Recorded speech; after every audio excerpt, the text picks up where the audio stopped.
Mate, can you Mate. believe what Reefstock Australia has become? I can, but it is fun to look back at our car ride when you just had an epiphany and you're like, bro, Reefstock Australia, what do you think? It was the most organic just realization, going around to the aquarium shops, and it never occurred to me to do a Reefstock in any place else. I've been approached many times about like franchising it in the US or taking it to Europe or something, but when I saw what the stores were looking like and the community kind of had become, a lot of it fueled by Shane Danger and Mafa. It's just a weird moment of clarity, just waking up from a car nap in between, fish store hopping, like, we should do Reefstock Australia. And what did I say? I remember. What did you say? I said, if we can find the perfect venue, it's on. Yeah. And you had the perfect venue from a mate of yours. Yep. Within 6 months or something. Oh, straight away, yeah. As soon as I knew you were serious and you said, I'm serious, let's do this, got it done. Yeah. No, I definitely want to make it clear to everyone, like, Reefstock is just a stage.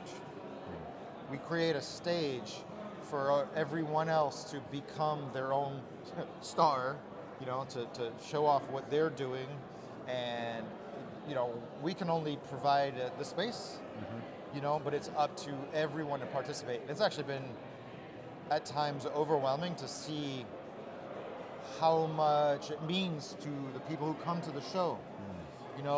Lamb over at Fisher Friends, Nick at Nick's Ocean Aquarium Terrarium.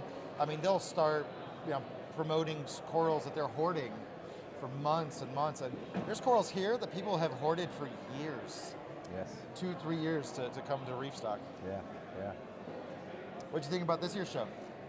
Great. I thought it was going to be either a huge success or not a failure, but like a lot less people. Just they were gonna feel it out because everyone's been living behind a keyboard for the past 3 years. Yeah. And even in Facebook world, everyone's like, nah, I don't want to go. What's the point? And then just to see the hundreds walk through. It's definitely an icebreaker.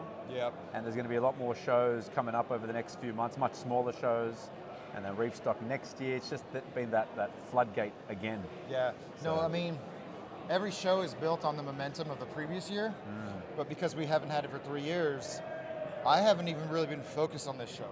I've been focused on the next one. I was like, this is just a teaser until the next year. I think there's corals here that will be at Reefstock next year, and just seeing the turnout, the engagements, the enthusiasm, and a lot of smiley faces.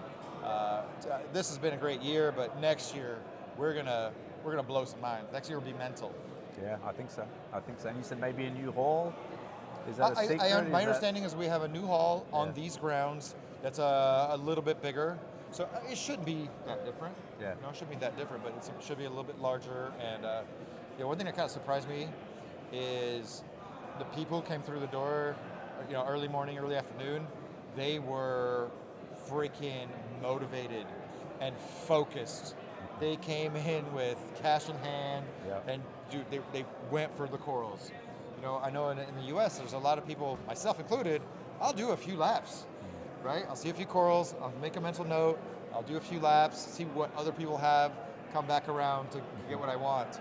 And this year, the Australian Reefstock attendees, they were laser focused for what they wanted. And they promoted it well, like Lamb, Gallery, Nick's. They were pumping their corals and showing pictures, just little dribs and drabs for like 3 months. So people knew where to go straight away. Well, what's also been super, I don't know, it's kind of touching to see the first year go from like a lot of vinyl banners, yourself included, with the grommets, kind of tied up to PVC frames, to, real professional fixtures. And just kind of goes to show that it's the effort of the exhibitors that makes the show. Yeah. And your company, oh my God, went from a small booth to a bigger booth to a giant booth, you know, multi-story backgrounds, and just so many more brands. I mean, that first year you were just selling lights. Lights and a low skimmers, skimmer, I think that was it. Yeah, a few other bits and pieces. And everyone's had it, like COVID was good to the aquarium industry. Yep. And I think a lot of people have increased their product range, technology, even husbandry as well. And like Lambia keeping his corals for 3 years. So everyone, this is just like a huge pressure release. Yeah. It's awesome. It's been great. No, it's awesome to get back in the saddle again. We're going to start the next raffle. Bro, thanks so much for being a part of it. Likewise. Next year, we're going to kill it. Thank you.